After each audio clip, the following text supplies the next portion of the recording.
Welcome. Today, we're going to walk you through the updated steps to share your Facebook profile. Whether you're connecting with friends, networking, or simply making it easier for others to find you, sharing your profile is quick and straightforward. Let's dive right in. First, open the Facebook app on your device. Once the app loads, you'll land on the home page. From here, tap on your profile picture or your name at the top of the screen. This will take you directly to your personal profile page.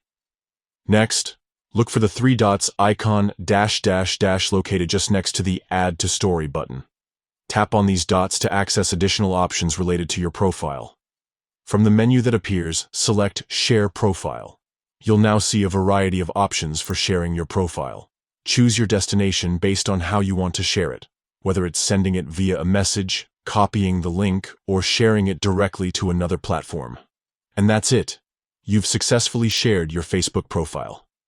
By following these simple steps, you make it easier for others to connect with you while staying in control of how and where your profile is shared. Thank you for watching.